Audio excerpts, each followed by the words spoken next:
just my children and my wife.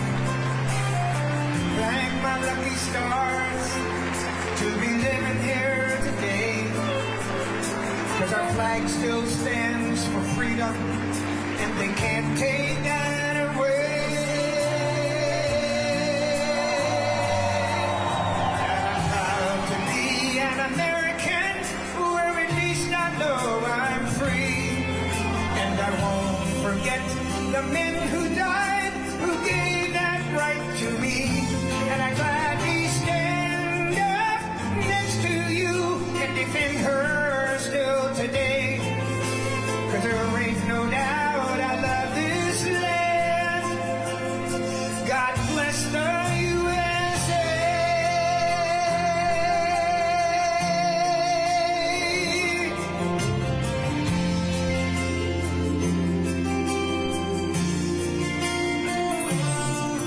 From the lakes of Minnesota to the hills of Tennessee, across the plains of Texas, from sea to shining sea, Detroit down to Houston, New York to LA.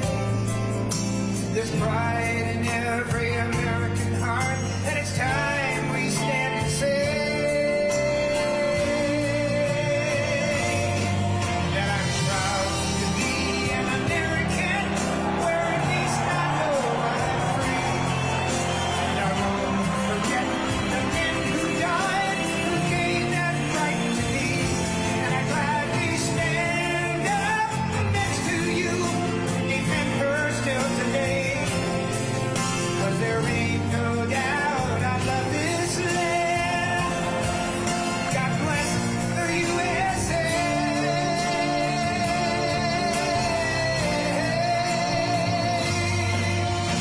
I'm proud to be an American.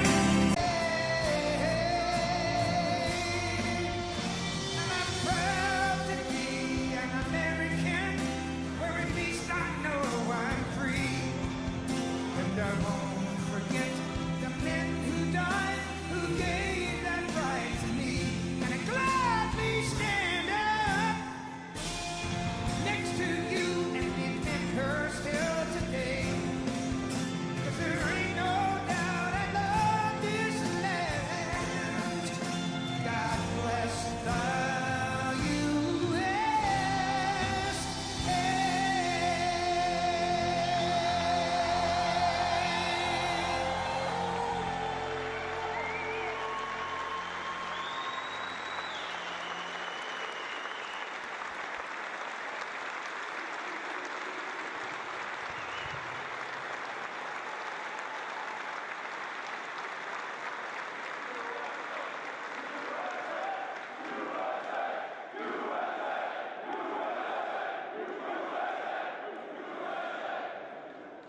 Well, thank you very much, everybody. This is an honor. What a beautiful group of people you are. You are good. I wish I looked like you. I would have been president 20 years ago if I looked like you. But I want to give a special hello to Udeid Air Base, sometimes referred to as the Deed. That's a little sinister term, the Deed. Today, we can all relax and be at ease, and we're going to have a little fun. I have nothing else to do, so let's have a little fun, right?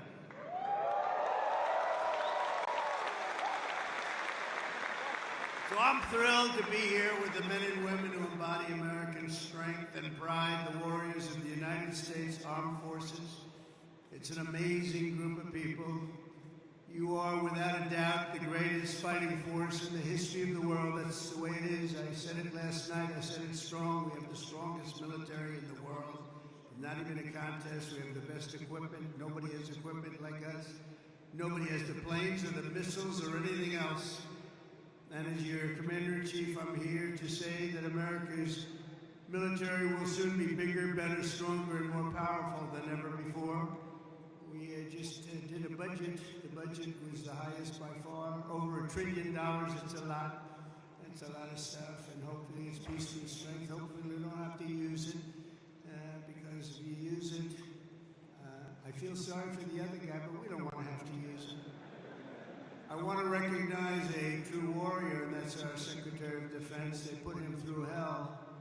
radical left did. And he's incredible, you know. He went to the best schools, he did the best stuff. He's a smart guy and he's a great guy. And I just listened to his words standing backstage when he was speaking, and he really has it right on the peg. Pete Heck said he's going to be great. You're going to love this guy. You're going to love him.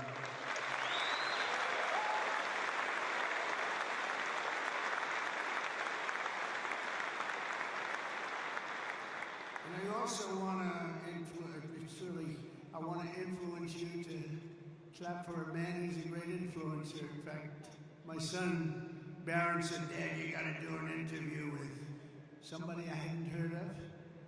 But my son knew very well. He knows everyone. He said, "Dad, this is before the election. You know, we won in a landslide, in case you hadn't known."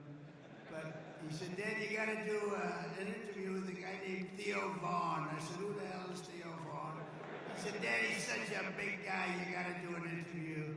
So he knew all the names. I didn't know the names. Where is Theo? He's around here someplace, I think. Theo, thank you very much.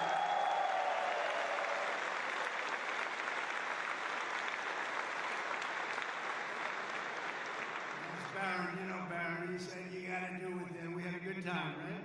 Had a good time. We had like 270 million people that listened. So you know what? I think Barron was right. Thank you for being here, Theo. Appreciate it. Also, Lee Greenwood, right from the beginning, that song went on. And you know, that song is a successful song, but we made it the most, number one. We made that song, it's the top of the list of that type of song. That's a pretty big, I don't want to go into the list because you'll get upset with me if I do.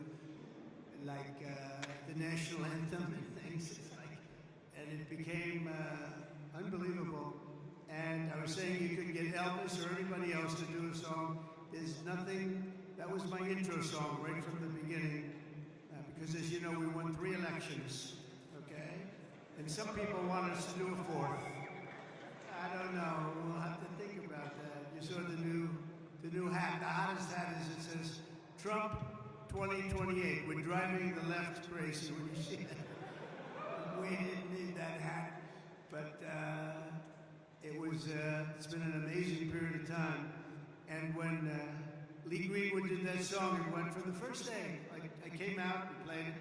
It was a great song, but we didn't know. And then I did it a second time, a third time. Now that was 968 rallies ago. Can you believe that? We did 968 rallies. Another hat says 968. I said, what the hell does that mean? That's the number of rallies. I said, you have to be kidding. But from the very beginning, we played Lee's song, and it was the walk-on. And then for the last inauguration, I had all the big singers, they wanted to do a song for me, and they wanted to have me walk on to their song, and my people, oh, that would be nice, that would be nice. And when I heard about it, we were all set. We had a lot of them, and I heard about it, and I said, I'm not switching. Are you kidding me? I'm not switching. So we stick with Lee, but nobody could have done better than Lee, and he's been so loyal and so great, and it's been really about 9 years of that stuff. And, you know, we had really, honestly, we had 3 unbelievable campaigns, and it's been an honor. And there's nobody been stronger than the military in terms of backing us, nobody. So I just want to thank you all very much. Great honor. Thank you very much.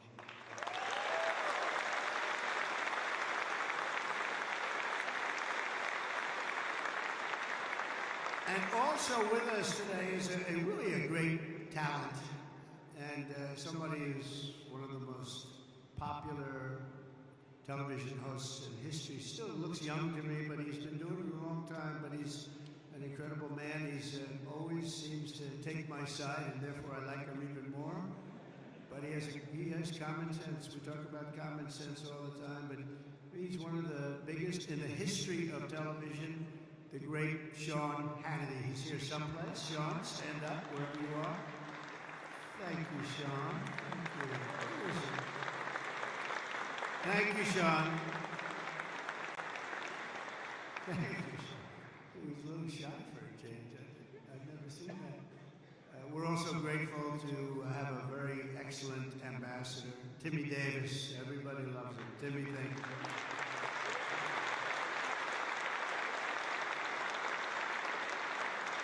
Along with your great military leaders, these are real leaders. He's a real cookies.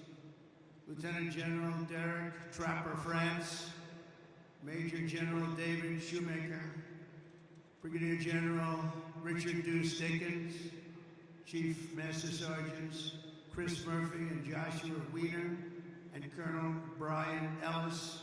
We want to thank you, amazing people. They're real leaders, and this is one of the great bases anywhere in the world, and we're lucky to have them. Thank you very much, fellas.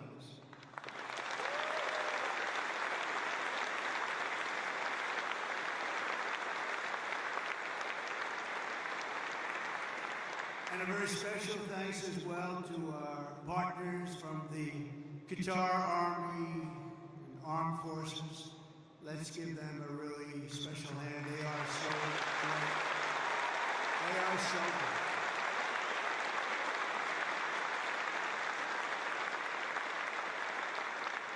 And in particular, we want to be give a little special applause for somebody that's been so good. Deputy Prime Minister, Defense Minister, Saud. Where are you, Saud? Thank you very much. Great. Thank you. Thank you. It's an honor.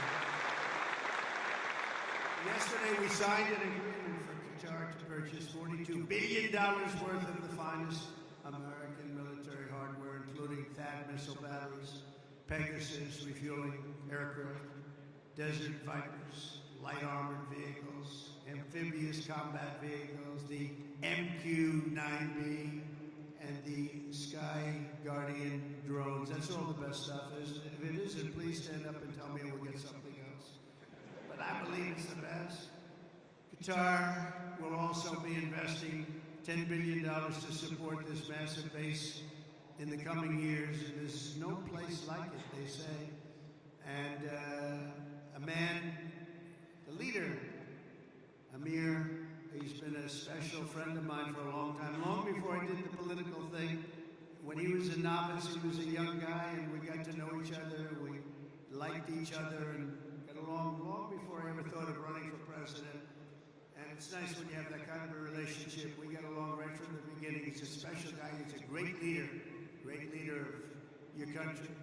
So I want to just congratulate you on that, and all the Qatari people. A spectacular group, and it's an honor. And I don't think our friendship's ever been stronger than it is right now. You had the last administration. I don't know if they knew too much about what was happening, but this administration does. And you will never see anything like the relationship that we have. We just left Saudi Arabia, as you know. And you have a fantastic crown prince. He is a fantastic guy likewise. And we're going from here, we're going to UAE. United Arab Emirates, and we're going to see another leader. We have, it's an amazing part of the world, and our relationship has never been stronger. And you're going to see that as time goes by, but with us it's not words. As you know, I'm in the midst of a very historic trip, visiting the key partners in the Gulf. We had just some incredible stopovers and a wonderful day. Yesterday we had the dinner, however, with His Highness, the Emir, and he is going to see him in a little while. I'm going to be saying goodbye to him, but we'll be saying hello again very, very soon. But no visit in the Gulf would be complete without stopping to salute the people who keep America safe, strong, and free, and the patriots of the United States Army, Navy, Space Force. I love Space Force. I have to say that's by the baby. You know, I started that. They said that will never work. Oh, it worked. You know, we were way behind Russia and China, and now we're way, way ahead of everybody. So Space Force, I'm very happy. That was my, you know, not since the Air Force has that happened. So we created a force, and it's a big force, and it's a brilliant force. So Space Force, thank you for doing such a great job. The Marines, and of course the United States Air Force. Udeid is the home of the legendary 379th Air Expeditionary Wing, known as the Grand Slam Wing. We also have the 1st Expeditionary Theater Support Group. You got them all. And let's not forget the top-notch Army soldiers from the 11th Air Defense Artillery. The Imperial Brigade. Thank you, folks. That's great. We also have the 8th Expeditionary Air Mobility Squadron, known as Mighty Ochos. Where are the Ochos? We don't want to fight with them. All of you are the tip of the spear. You're the finest we have. Anywhere in the world, you're the finest we have. You're the finest anyone has in the fight against the enemies of civilization. You're the people that are defeating chaos, combating terror, defending our interests, supporting our allies, securing our homeland, and making America incredibly proud. And you know what? Making America great again. That's what's happened. It's happened very fast.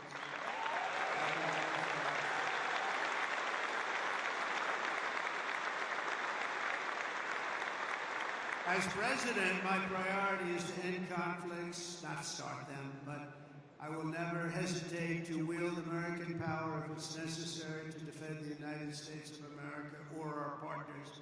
And this is one of our great partners right here.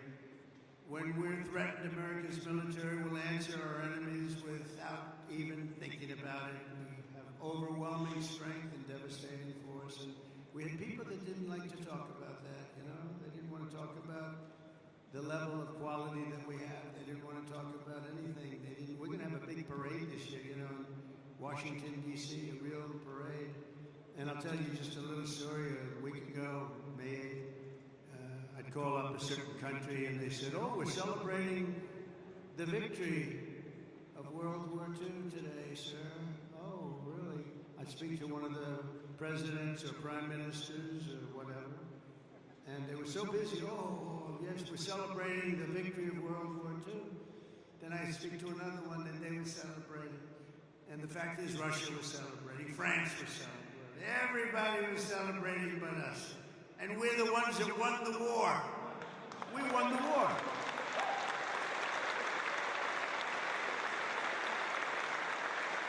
They helped. But without us, they don't win the war. We're all speaking German.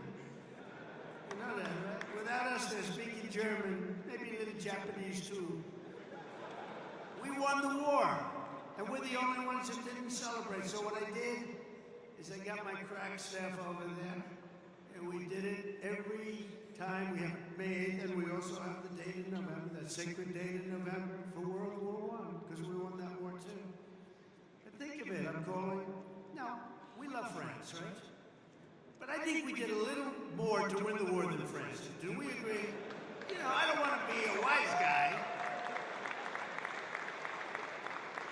But when Hitler made his speech at the Eiffel Tower, I would say that wasn't exactly ideal. And I called up the President, Macron, good guy, by the way. Donald, we are celebrating our victory over the Germans. Oh, that's wonderful. No, we don't take credit for what we do. And I said, what the hell? Every country I've spoken to in the last week is celebrating the war but us. Isn't that terrible? So we're going to be doing holidays, but I said it has to be a working holiday because, you know, you can only do so many of them. We have a lot of holidays. I'm not so sure we should have them, and you don't have to go to work. Our country has to go to work. So we're going to have a working holiday for each one of those 2 dates. And we're going to be celebrating too, because we should celebrate more than anybody else. And others did help a lot, but nobody helped like us. We wouldn't have won. I mean, the fact is, not winnable without us. And now we're stronger than ever before. You know, I rebuilt the military in my first term. We had a great first term everywhere. We had the greatest economy ever. Stock market up 88%, the biggest rise ever. All of that stuff.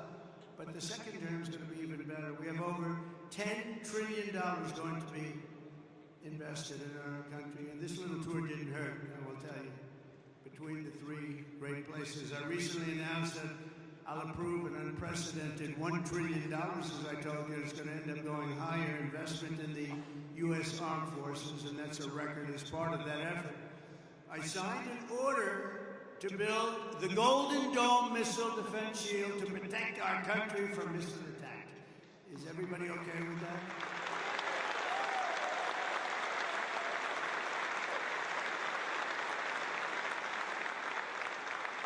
It was called the Iron Dome, but I changed it to the Golden Dome. I thought it was a little more beautiful. Maybe a little more modern or something. But we're going to have it, and it's amazing, actually, what they do. It's going to cost many billions of dollars. All made in the USA. I want it all made in the USA. The days of making our parts all over the world because we have wonderful partners. No, it's America first now. America first. We're going to make it all in the USA. And we're going to, by the way, it's America first, but we're going to take care of other countries. We're going to have plenty left over. Because we're doing things now. You know, 6 months ago, our country was laughed at. Now our country is respected again at a level that it hasn't seen in a long, long time. And we're going to keep it that way. And our Air Force will soon have the world's first and only sixth-generation fighter jet, the F-47. Why did they name it 47? Does anybody know? It was a nice thing. But it's quite the plane. They say there's never been anything done, but we're also looking at an increased version of the F-35. I think we're going to call it the F-55, which will be a double-engine plane. I like two engines on a plane. I'm sorry if I say that. But does that make sense to anybody? Does anybody agree, General? Do you agree with that? I like it. Thank you. So many of you, sir, this engine is infallible. No engine is infallible. I like two engines on a plane. Should have been made with two engines. If I were you, you would have two engines and you would have a lot of other victories, by the way. But we're going to do, when you think of it, Russia, Ukraine would have never started. October 7th, Israel would have never happened because Iran, as you know, was broke. They were unable to fund Hamas or anything else. It wouldn't have happened. We wouldn't have had the disaster of Afghanistan, the leaving. We were getting out, but we're getting out with dignity and strength. We're going to keep Bagram Air Base. We weren't going to give that up because it's 1 hour away from China. 1 hour. You know who occupies it now? China. The damage that administration did to this country is legendary. Allowing 21 million people through an open border where anybody could walk into the United States of America is something that will never be forgiven. Grossly incompetent and evil, bad people too, bad people. But the real strength of our military doesn't come from its fighter jets. It really comes from our people. That's you. It comes from our people. You're unbelievable people. The aptitude and all of the things you have to do what you do. You know, I look at some of those engines, and I'm a pretty smart cookie. I would tell you I'm real smart. And I look at you and you take those engines apart and put them back together, blindfolded, and fix them up. It's amazing what you're able to do. And then to fly them, just incredible. You're incredible. You're a very special group of people. And that's why my 2026 budget includes across the board. Maybe you don't want to look for the good of the country. You don't have to take it. Pay raises for each and every one of you, substantial pay raises. But you don't have to take it.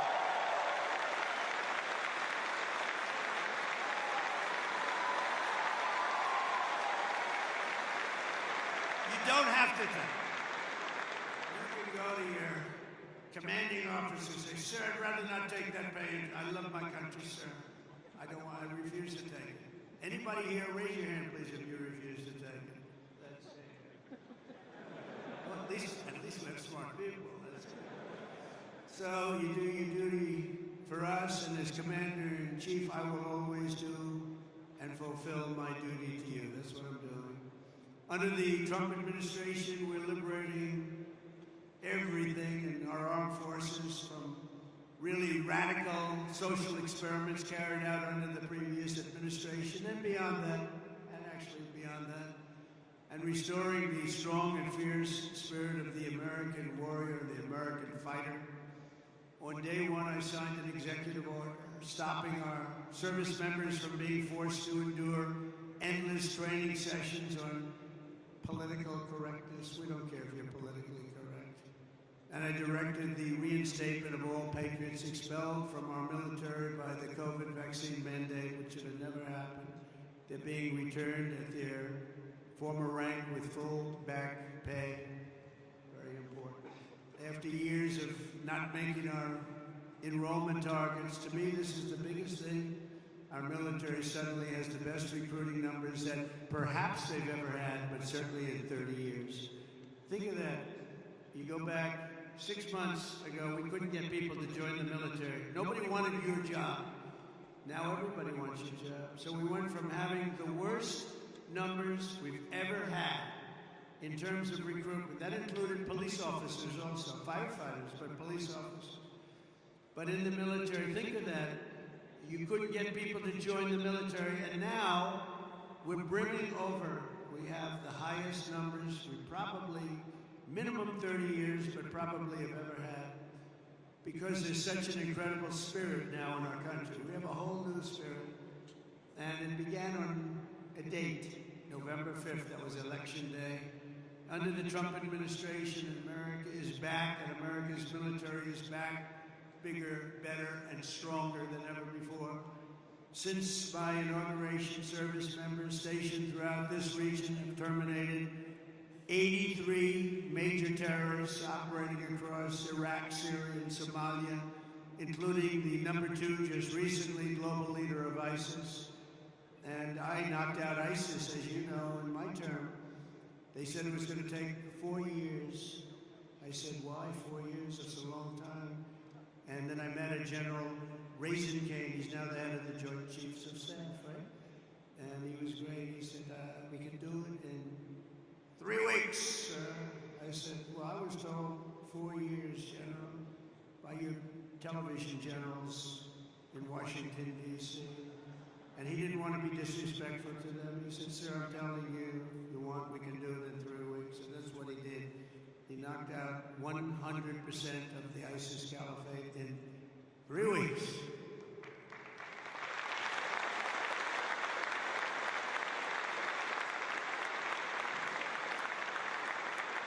Should I tell you a little long, boring story about that? Yeah? Okay, some of you have heard it because it's sort of a cool story, but I was wondering why we couldn't defeat, ISIS. We have this great military, all these great jets that we have new all over the place, the best in the world, the fastest about. And I went out and I said to a certain general, Washington, D.C., television general, not much of this is a real general on television. You have the television guy, said you have the real generals. Then I said, General, how long will it take us? Because it doesn't make sense. We're spending a lot of money on defeating ISIS. And they don't have great equipment. They, in many cases, don't even have equipment. They're vicious and they are good fighters. We always have to respect that. Sir, it'll take at least 5 years, sir. I said, 5 years? That's a long time. I mean, we have jets, they have knives, so it's going to take 5 years. Yes, sir. I said, I don't really believe that, so I did something that I've never done before. I said, I want to go to Iraq. And I want to meet with the people in Iraq because maybe they're different, but I couldn't understand how a large and powerful terror group could last so long. And so I scheduled a flight, meaning I left at 3 o'clock in the morning. It was pitch black. We left very, very under guard.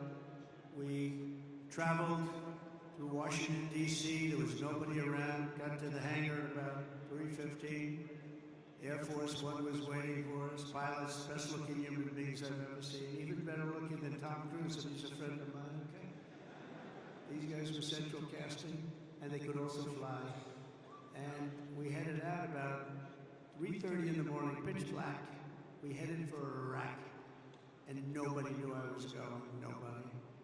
And we're flying, and we're starting to get close, and they come to see me and they say, sir, we have a problem. What?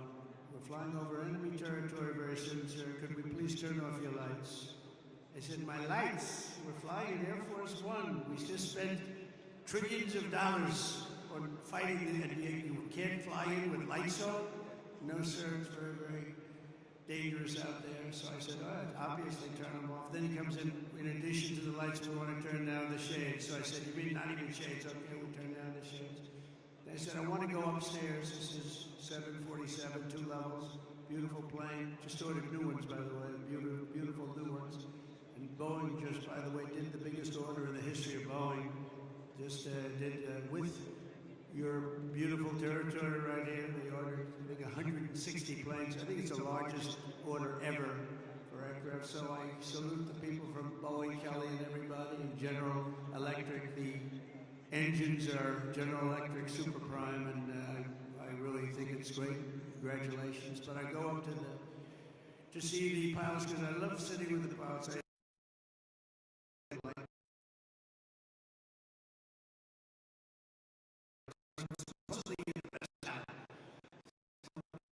By the way, but it seems to be, I have no complaints. We land, it's like always landing like glass. I've had pilots where when you land,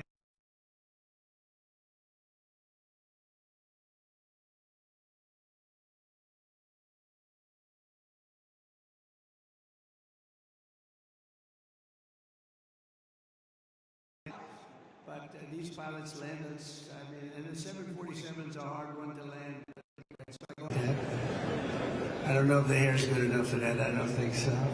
I don't think I'm going to try it either. But perfect person, and I look at the right, he's perfect. Everybody was perfect. They're like perfect human beings. I said, how are we doing, Captain? We're doing fine, sir. We'll be there in a half hour, sir. I said, they want the lights turned off, Captain. And they do, yes, sir. They're doing the right thing. Oh, that's great, Captain. It's great. So now we're 15 more minutes, and all of a sudden, and most of you know the sound because that's what you do, but you have the computer voice, a beautiful voice where it says 1,900. They're talking about feet. So when you're in the big planes and sophisticated planes, the voice comes on, and I'm sitting back there watching them fly it beautifully, and I'm still not 100% happy with the statement that he agrees that the lights should be turned off. I would have preferred that he said, no, there's no problem. But that's not what he said, so we're going through, and it goes 1,900, 800, 700. Talking about feet. Now 700 is getting pretty close to the ground. I don't see a thing. There's no lights, there's no runway, and I've done this a lot, and I always see the runway in the distance. I have fairly good eyes. I'd say for my age, extremely good eyes. And I don't see a runway. 600, 500. Captain, are we okay? Yes, sir. We'll be landing in just a few minutes, sir. 400. Captain, are we okay? I don't see a runway up there, Captain. Oh, we're fine, sir. No problem, sir. 300, 200. I'm saying, Captain, you sure we're okay here? And he said, we're fine, sir. And then, boom. You know, just lands that thing so beautifully, and I see, they had no light, they had no nothing. I don't know how the hell they do it, okay? All I know is we landed like, and for him it was routine. And I'm trying to pretend I'm cool as a cucumber, you know, I'm your president.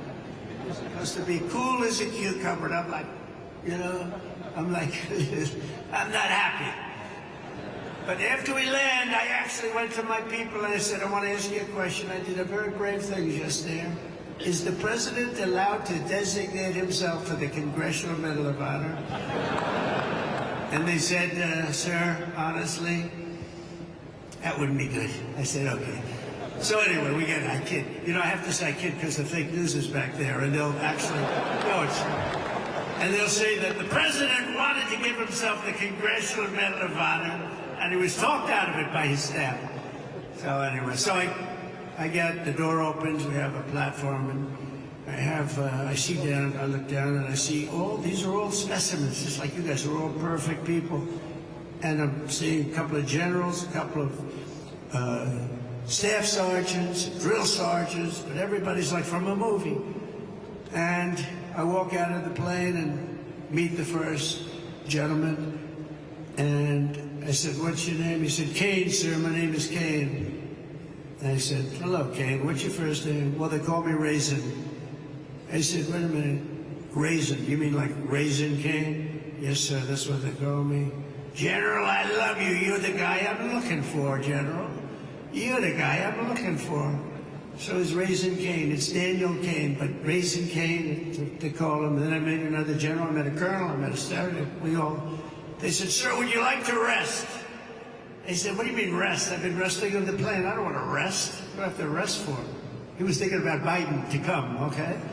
Biden would have rested the entire trip. He wouldn't. First of all, he wouldn't have made the trip.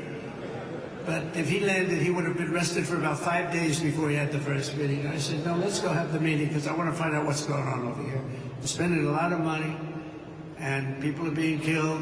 I want to find out why it's taken so long. So let's go right away. So we went to the almost like just a very secure room that was in the form of a boardroom. Very professional, however. It was very highly sophisticated with the equipment. Best you can buy. We have the best you can buy all the time. But I went into the room and I said, General, so they tell me in Washington it would take 4 to 5 years to defeat ISIS. And I want to know from you, is that true? Or is that, no, sir. But it's not my place to say, sir, because they are the ones that call the shots. I said, well, if you disagree, it's not the military way, sir. You have to listen to them. That's chain of command. I said, oh, that's great. I'm not sure I like that system. But how long do you think it would take you if I gave you total authority to go and knock the hell out of them? So it would take approximately 3 weeks. I say, say it again, General. I was told 5 years. Sir, it'll take 3 weeks if you have time left over. I said, you gotta be kidding me. Where the hell have you been? And then I sort of was really in disbelief because I said, you know, I've been hearing for so long, we've been fighting it. How long were we fighting? 18 years or something? And here's a guy telling me 3 weeks.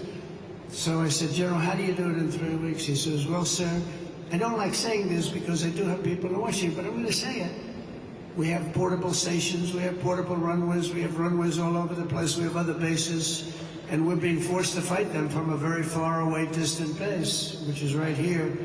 And by the time we get there, we have to come back because there's no fuel, and we're way too far away, sir, and they're over here, and he shows me a map, and we're over here, and we're all the way here, sir. I said, why didn't they use the other bases? Well, they didn't want to disturb the country where those bases were located. I said, we give those countries billions of dollars. We can disturb them a little bit. They wouldn't know what we're doing anyway. Are they going to know where the planes are going? Not really, sir. I said, so what would you do different? He said, well, sir, I'd start from here, and he went through a whole thing. And I'd hit him from the left. I'd hit him from the right.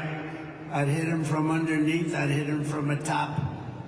I'd hit him from every angle, sir. I'd hit him so hard and so fast they wouldn't know what the hell is happening. I said, and you think you can do that in 3 weeks? Yes, sir, and we're going to have time left over. And I said, let me think about it, General. I went back to Washington, and I spoke to a couple of people, and they said, I don't think so, sir. I think you're talking about years of fighting. And then I called the General, and I said, so, General, you still think you can do it in 3 weeks? And a lot of people think you can't even come close to that, sir. We'll have time left over. I said, go to it, General, go to it. Thank you, sir. And he hit the hell out of him. He hit the hell out of him. And he calls me up, sir, we have a lot of these people, and if you want, I can finish it off right now, sir. I said, well, I don't know, that's a lot. It's a lot of people. Well, these people are not good people, sir. These are not good people. You'll feel better about it. Well, they're not good people, but they're people, aren't they? And he goes, I said, you know what? Why don't you buzz them for a little while, and maybe after a day or two of buzzing them, they'll surrender. They don't know about surrendering, sir. Well, maybe they'll raise the white flag. They don't have a white flag, sir. I said, well, give it a shot anyway. He said, all we're going to do is take a couple of bullet holes in our wings. You guys know about that, right? And I said, well, let's give it a shot. And he calls up and says, let me do the job, sir. I said, all right, do the job. And we defeated 100% of the ISIS caliphate in just a very short little period of time. Totally different from what I was told in Washington, D.C. by a bunch of frickin' losers, okay? Losers. And that's the beginning. And I took that general and made him the head of the Joint Chiefs of Staff, as I told you. And he's going to be great, and he's highly respected by everybody. Just a different kind of respect. It's a real respect.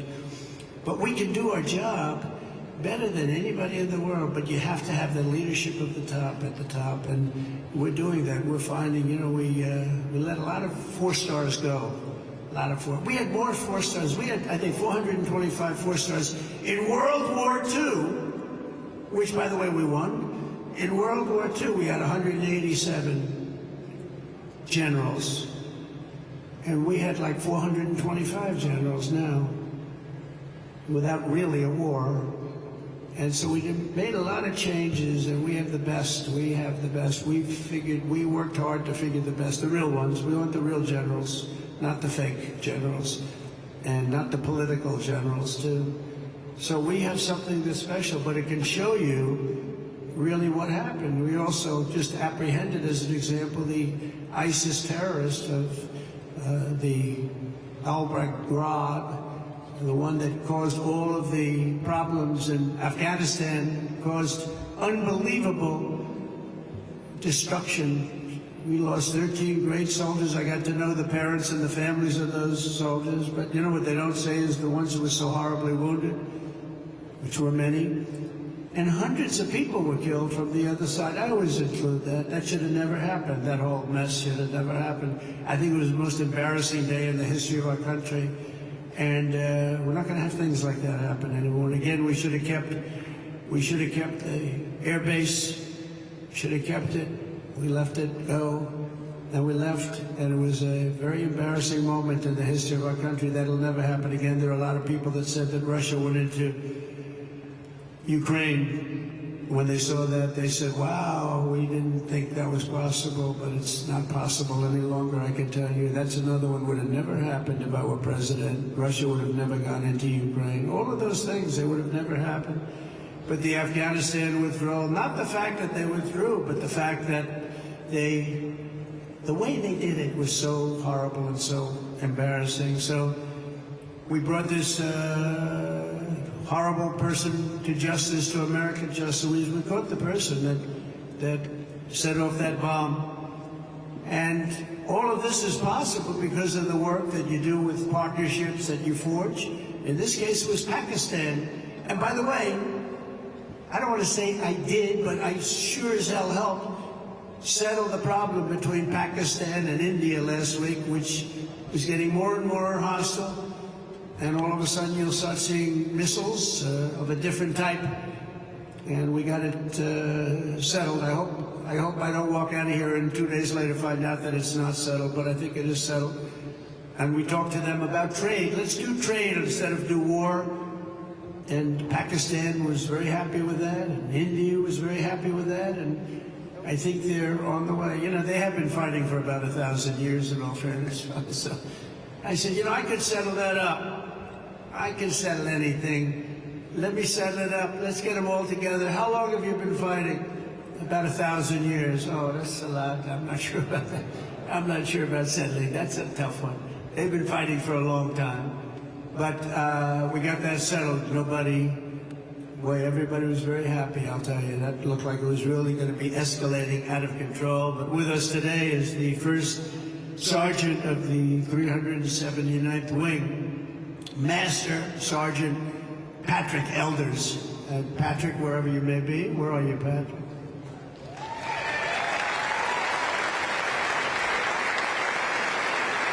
Handsome guy. I'm looking at him from here, and it says after having served 22 years, he's a lot. How long have you been in, Patrick? Wow, that's amazing. It looks like he's like 25 years old. I'm saying 22 years. They say, we must have this mixed up. We don't have it mixed up. I guess when you love what you do, you stay young, right?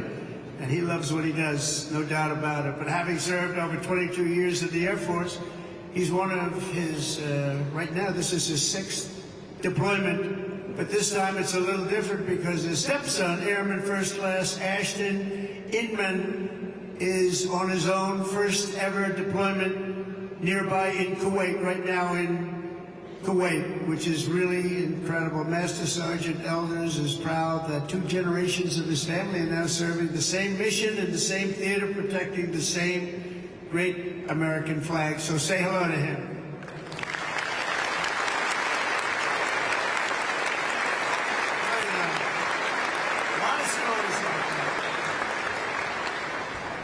A lot of stories like that, and I want to thank Airman First Class Inman also very much. That's a great story. That's a great story, and we have many of them. I guarantee in this room right now there are many such stories. There are several married couples serving side by side in uniform at this base, including Staff Sergeants Tyler and Paige Duck. Where's Tyler?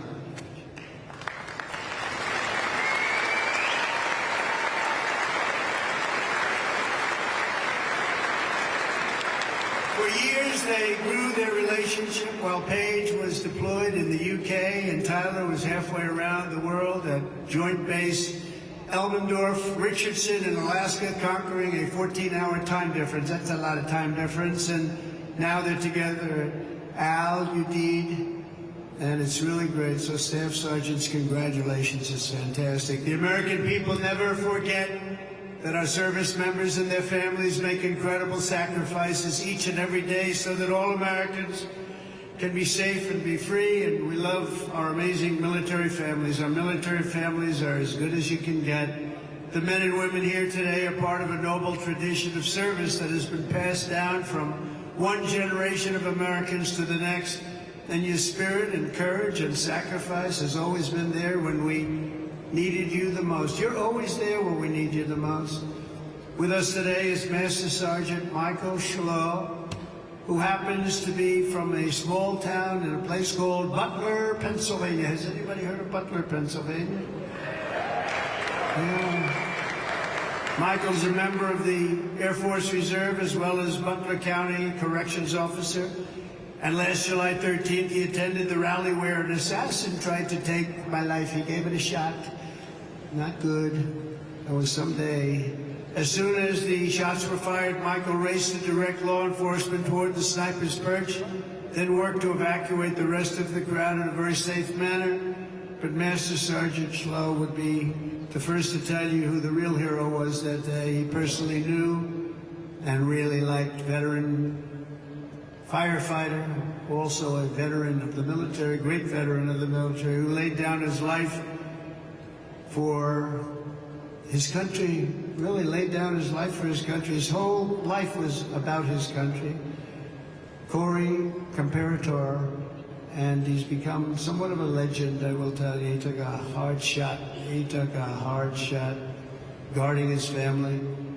Master Sergeant Schlow, your commitment represents the very best in America. Thank you for your incredible service that day and forever, because that day was a horrible day, but you acted with incredible bravery. We've got reports about what you did. It was really amazing, and I personally appreciate it. That was a rough day. We don't want to have days like that. But Corey was an incredible guy, lost his life, guarding his wife and children. Every American warrior here today inherits a legacy of exceptional patriots who have defended our freedom for nearly 250 years. You carry on the glorious tradition of the heroes of Lexington and Concord, Gettysburg and Belleau Wood, Normandy and Midway. You embody the spirit of the soldiers who hoisted the flag over Fort McHenry and the Marines who planted the stars and stripes on the summit to Iwo Jima. That was a rough attack. You carry forward the mission of generations of Americans before you who marched through halls of gunfire, trekked over rugged mountains, stormed across scorching deserts, sailed through hostile waters, conquered unknown dangers, and poured out their blood and guts on battlefields all over the world. The military is incredible.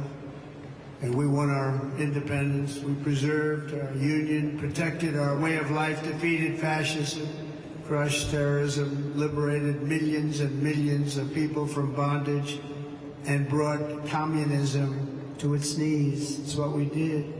And now we're going to defend America from all enemies, overcome all obstacles and dangers, and as one nation we're going to build a future of peace and prosperity for generations to come. Together we will stand strong, we will stand proud, we will live free, and we will fight, fight, fight, and win, win, win.